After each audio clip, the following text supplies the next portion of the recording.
So in the last couple videos, I've been talking about the 4th and 5th chapter of Paradise and Doom, and now we're back. We're going to talk about chapter 3. This was honestly one of my favorite chapters to make when I was first making Paradise and Doom, and honestly, this is probably one of the more interesting ones in the game, so you're going to want to stay tuned because there's a lot of stuff to talk about with this one here. Now, this is actually the longest level in the campaign, and I actually tend to sort of do that, I think, with the middle chapters. The middle point of the campaign, I feel like, is usually when even the Valve campaigns decide to be at least the most challenging, or they have some sort of event that is kind of long. Even if they do have a more difficult chapter on chapter 5, I still feel like the 3rd chapter of like a 5-chapter campaign should still be like a decent sized level in my opinion. And that's definitely the sort of stance I took for this chapter. And also, I really do like a lot of the set pieces in this map. This is technically taking place the inside of the resort, and yes, this map is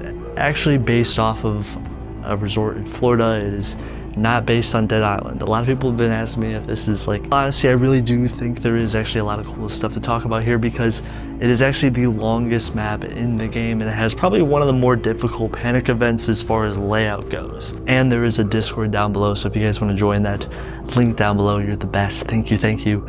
Okay, I don't know why I did that, but whatever. This was still technically chapter 2 when I was first starting it, but over time this became the 3rd chapter. And I was sending around this campaign to people in order to give them a taste of the campaign. And one of the main criticisms for Paradise and Doom early on was the fact that it is kind of long. It is a longer campaign. And one of the ways that I actually fixed that maybe you guys could listen to if you want to actually learn this type of stuff, you maybe learn a thing or two from this, but one of the things that you can do if people actually want a level to be shorter is it's also another way of saying that people want more health items throughout the level. So if people can't complete your level because it's too long, it also means at the same time you probably don't have enough health items that are in the level in general. So that is actually one of the things that I had to take in strides, not just in this level, but throughout the whole campaign. And I actually made other levels around chapter 3 shorter. So when they got to this level, it wasn't as much of a slog. It is still a long chapter. It is the longest one in the campaign. But so that's one of the stances I decided to take, was I actually didn't make this level any shorter throughout its development. I actually kept it at the same length throughout the entire time. So even in the early alphas, this level didn't really change that much, except getting more detail and things like that. And I think that's one of the other things that I did really like about this level is it does look really detailed in certain portions of it. Like for example, during the panic event, there's a lot of items that sort of force interactions with the infected.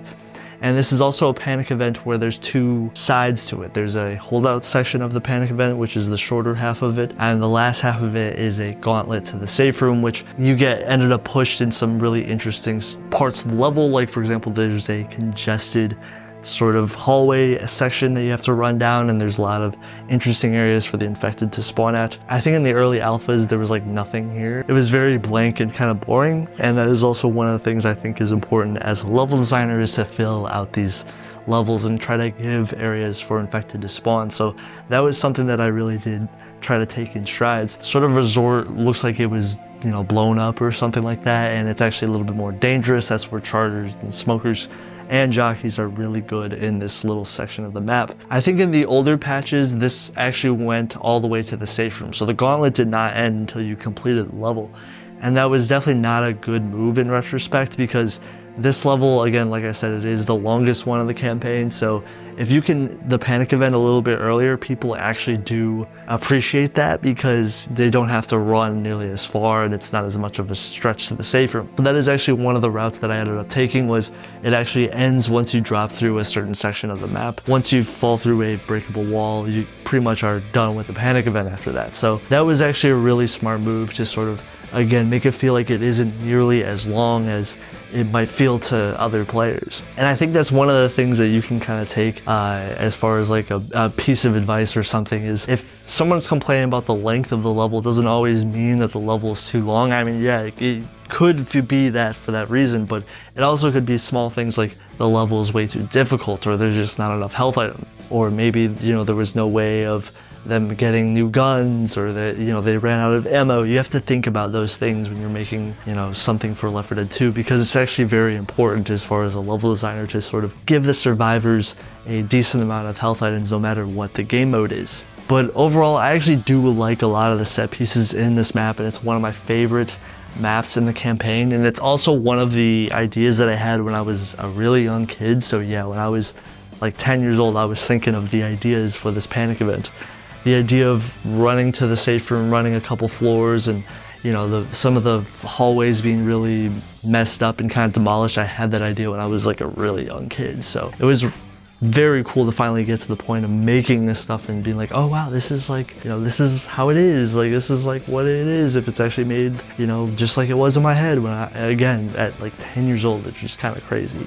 And I had a lot of the ideas of going through, again, the hotel rooms, or I guess resort rooms in this case. I had the ideas of going on the balcony and seeing kind of the sunset and stuff like that, or going on the, you know, the other side where there's a swimming pool was actually a really interesting idea because the swimming pool actually looks really good. Again, in the earlier patches, the earlier updates, people were kind of complaining about just the fact that a lot of the areas in this map didn't have a lot of detail, so that is actually one of the things that I really had to sort of hit home with, was adding as much detail as I possibly could. So I remember like the older updates, the swimming pool looked too nice, and a lot of these areas just in general looks like they weren't in a Left 4 Dead game.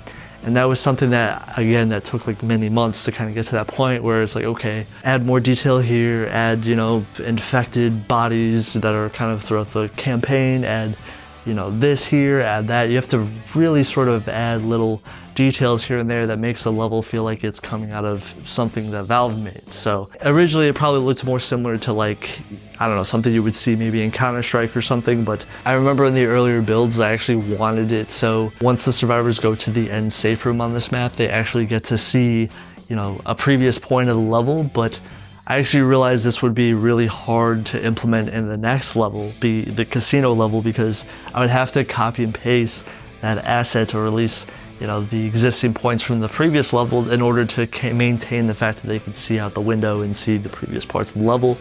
That actually was not a smart move in retrospect, because again, you have to have all the same assets from that previous level in the next level when they don't need to exist at all and they're just there, you know, just to look out the window. It's a really niche reason to have that stuff there. So that is also one of the things where you kind of have to like kill your darlings. You have to, you know, a lot of your crazy ideas you might not actually be able to do because Left 4 Dead's engine is so old. It is so ancient, you have to basically tailor your ideas around the engine and sort of make adjustments here and there. So I definitely made an adjustment and just boarded up that window so no one could actually see outside of it at all. So there wasn't any, you know, oh man, it sucks that I can't see it in the next level, when in all reality, it saves a lot on the engine's optimization when you include less stuff like that in a level. So that was ultimately the right move, but I definitely had some really cool ideas that, you know, obviously the source engine or Hammer just couldn't take, so there is that. But I did also think it's important to sort of get lighting correct on this level, and that was also something that I did have to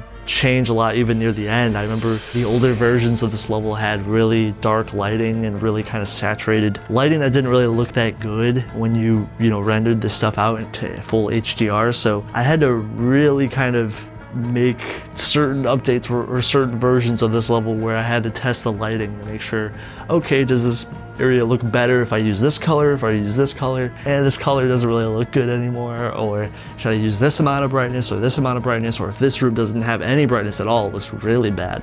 So those little things here and there definitely went a long way for this level, because there is a lot of interesting kind of parts of it. And also I think near the end, one of my favorites was probably the sort of guarded section that is in the middle of the map. If you want some trivia, originally this was like a really boring area. This was like a ramp that went directly downward.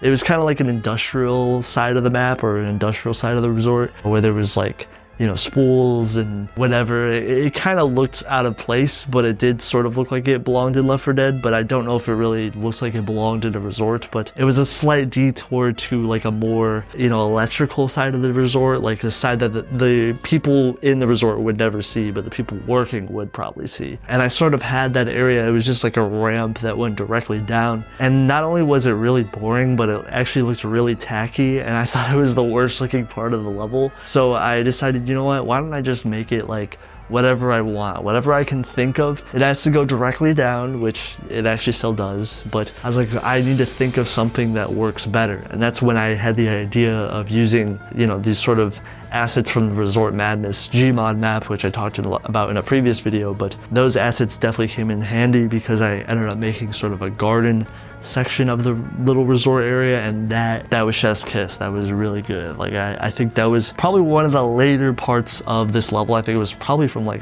last year, I feel like, was me adding this stuff, and it really did go the extra mile in my opinion on this level's overall presentation.